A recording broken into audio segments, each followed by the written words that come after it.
Viado canta lá, pode? Se viado canta lá, eu não sei a orientação sexual do Paulo. Não, brincadeira. Paulo é casado. Né? A questão da homossexualidade, cara, a gente é um tanto ortodoxo quanto a isso, tá? Ou, se você quiser, antes de falar da comunidade da vila, a questão LGBT, tá? Toda conversa sobre LGBTQIA+, que eu acho que um cristão tem que ter hoje, se for para ter, tá? Tem que começar do seguinte sentido: se tem um mandamento maior que os outros, que é amar a Deus e amar ao próximo como a nós mesmos, a gente precisa reconhecer que nesse mandamento, em relação à população LGBTQIA+, mano, estamos bem distante. Estamos bem distante.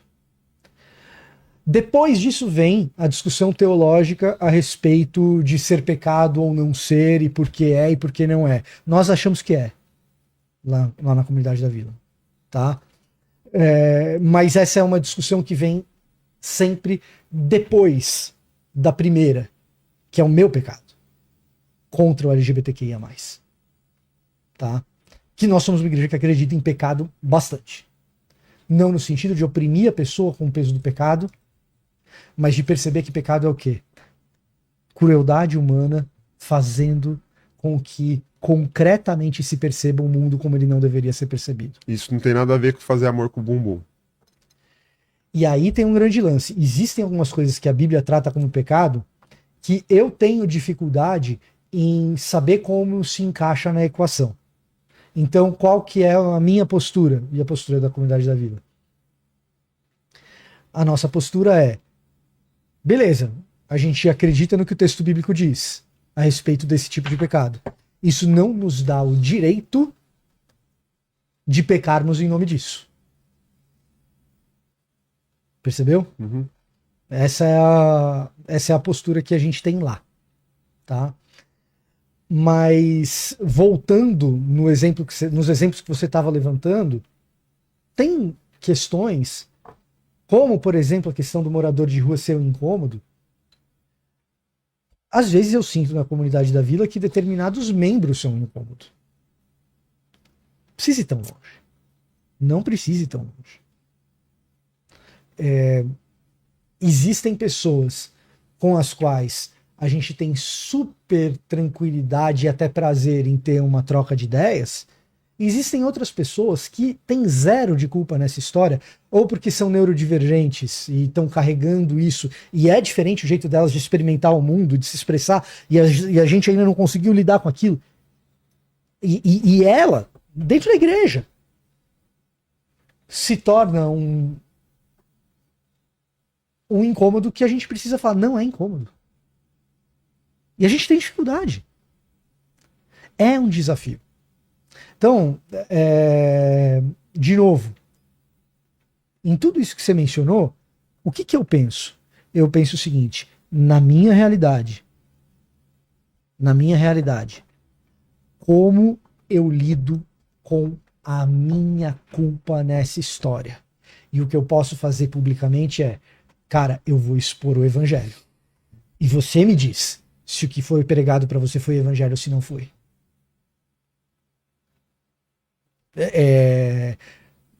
Eu entendo mais ou menos dessa forma. Eu queria chegar para você e falar: não, cola lá na comunidade da vida, vai ser de boa. Talvez não seja. Talvez não seja. Fala, Leni. Agora tem a pergunta do pastor aqui que eu tava procurando, o pastor Danilo Fernando. Ele falou aqui o seguinte: Daniel Pax, você acha que é possível ter um relacionamento com Deus sem obedecer os princípios do evangelho, como arrependimento, felicidade e etc?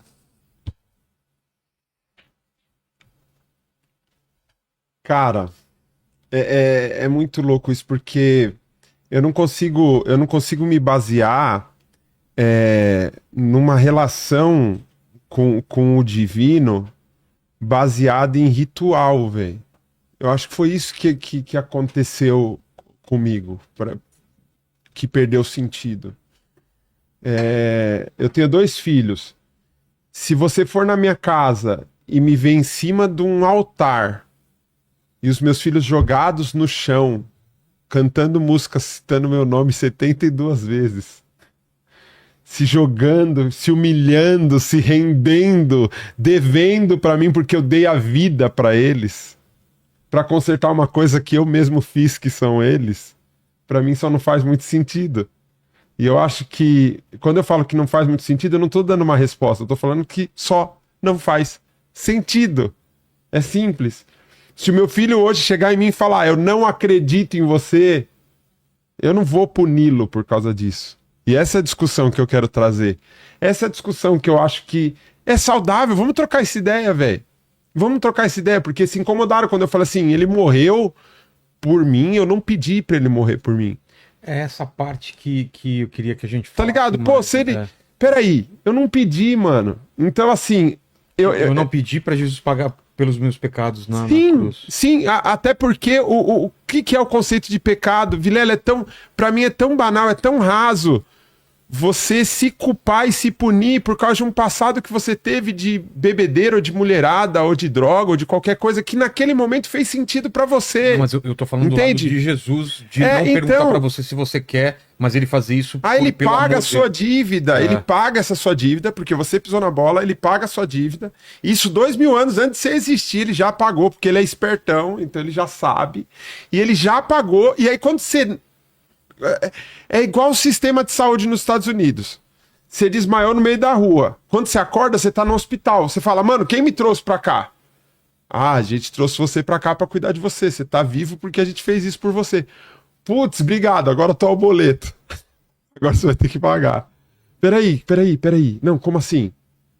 Não, eu paguei o preço porque você já nasceu devendo por causa da bosta do Adão, sendo que a árvore foi colocada lá e falou, não pode, e Adão foi lá e fez aquela merda, aí eu nasci devendo. Só que eu nasci devendo e ele pagou, porque eu não sou capaz, porque eu sou limitado, eu não vou conseguir pagar, mas ele pagou. Porém, agora eu tenho uma dívida. Eu tenho uma dívida. Essa é a parte. Entende? É isso que eu quero abrir. Vamos trocar ideia. É E aí? essa parte que eu digo. Uma boa parte das igrejas, quando prega o evangelho, não tá pregando o evangelho. Acabou, velho. Porque, veja só, a dívida foi quitada. Você não tem a dívida. Mas se eu comer 2 balinhas dessa aqui a mais e não pedir perdão, é gula, eu vou pro inferno porque tá na lista. Não vai. Esse é o princípio do cara que perguntou, tá ligado? Não, como que eu tenho uma relação com Deus se eu não cumpro a cartilha? Mas esse é o ponto, não tá na lista. Porque, veja só, isso daí eu não sei qual igreja prega o quê. De novo, eu vou voltar Mas você evangelho. sabe o que a maioria prega. Por isso que eu fiz o vídeo reagindo ao teu vídeo, tá? Mas beleza. Maioria, 90%, maioria 50 mais 1, tá? Mas assim, a mentalidade da ilustração que você construiu é pelagiana. Ela é uma heresia combatida por Agostinho no começo do cristianismo, tá? É uma mentalidade que diz, olha, Jesus veio, te salvou, mas não vai achando que é festa. Sim. Mais ou menos essa ideia. Por quê? Porque uma parte da salvação é tua. Uma parte da salvação é você não comer a balinha. E isso pinta Deus como uma espécie de divindade mesquinha que está lá no céu, desenhando regras para saber se no final do ano você foi um bom menino. Isso. Isso é o Papai Noel, não é o Papai do Céu. Isso. Tá? Ou pior, que eu acho que tem mais a ver com a tua ilustração, que tá lá no céu observando onde você vai pecar, porque ele é o velho do saco, Isso. que vai te levar se você foi um mau menino, Isso. tá? Que vai te matar e te punir se você foi um mau menino. E o evangelho do texto bíblico não é esse. O evangelho do texto bíblico é um evangelho muito, muito, muito duro em retratar a realidade humana com a dureza cruenta que ela apresenta. E quando fala de pecado, fala disso. De novo, vou voltar. Por isso que eu sou meio duro com alguns pregadores. Por quê? Porque o que é pecado no texto bíblico? Pecado é a viúva tá passando tanta necessidade, que ela precisa ir lá no profeta para dizer assim, eu vou vender meus filhos escravos para sobreviver, tá? E aí o cara vai lá e prega a partir dessa passagem e fala assim, olha, essa mulher tinha sonhos, você também pode ter. O que é pecado? Pecado é o que cria essa condição que deixa essa mulher nessa circunstância. Que, se a gente acredita que essa mulher é real, se a gente acredita no texto bíblico, essa mulher é nossa irmã. E você não vai chegar para a tragédia de uma irmã sua e usar a tragédia de uma irmã sua para falar a respeito dos sonhos de borboleta para outras pessoas. Sim. Certo? Então, o que é a realidade do texto bíblico em relação ao pecado? É olhar para a exibição dos reféns mortos do Hamas e lamentar pela crueldade e da situação extrema de maldade do mundo que vivemos. E, ao mesmo tempo, olhar para os pedregulhos da Palestina e daquelas crianças que estão vivendo aquilo e falar, cara, isso é maldade, precisa lidar com esse treco. Não dá para fechar os olhos, essas coisas existem. E se Deus existe, precisa lidar com essa parada. Então, isso é pecado. Qual que é a história? A história de Deus entrando na história para lidar com isso. E chamando para si um povo que lida com essas coisas. Que reconstrói realidades onde essas coisas acontecem. Tá? Então, depois que Jesus entra na história sem ninguém ter pedido, para reconstruir essas condições de profunda maldade por causa de profundo egoísmo que os seres humanos têm, depois que Jesus entra nessa história e sofre ele próprio a tragédia dessas atitudes, beleza. No terceiro dia começa a reconstrução.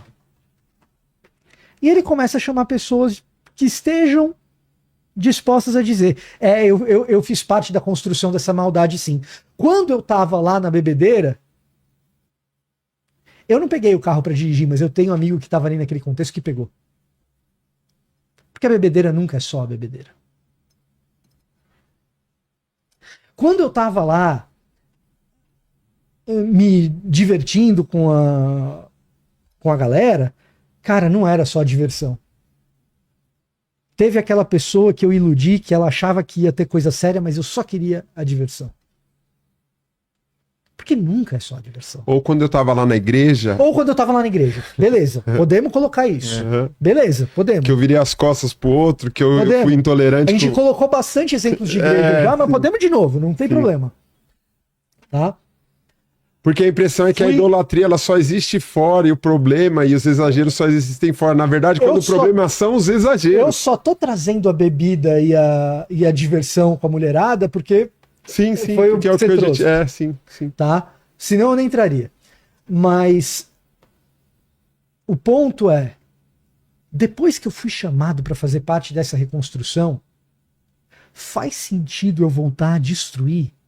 E eventualmente eu até volto. Às vezes acontece, por causa do meu egoísmo, por causa do meu coração que é falho.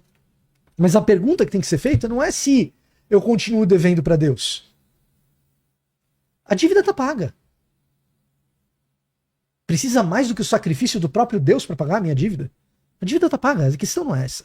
A questão é, para que tipo de obra eu fui chamado? Aí tem a poesia do Geraldo Vandré. É o que ele diz: prepare o seu coração para as coisas que eu vou contar. Eu venho lá do sertão, tem coisa na minha história que não vai agradar. Eu posso não agradar. Eu vivo para consertar. Então, se eu tô na obra do conserto, porque eu entendi a obra do conserto, e agora talvez conserto com C. Se eu entendi a obra do conserto, eu não vou mais querer viver para estragar o rolê dos outros. Você quer uma definição de pecado que não faz muito parte do meu tipo de vocabulário, pode soar artificial, mas faz parte do vocabulário de muita gente e no mundo da música. Pecado é zoar o rolê, mano. Pecado o quê? É zoar o rolê. Ah. Mano, por que você tá atrapalhando a vida de geral? Não é o meu jeito de me comunicar geralmente, mas... Roubar a brisa. Roubar a brisa. Então, assim, por que você tá estragando o bagulho? Por que você tá se estragando? Tá louco. certo? Então, qual que é o problema dessa ilustração? O problema dessa ilustração é que, cara, Jesus veio e ressuscitou precisamente para que a gente não viva mais em saldo devedor.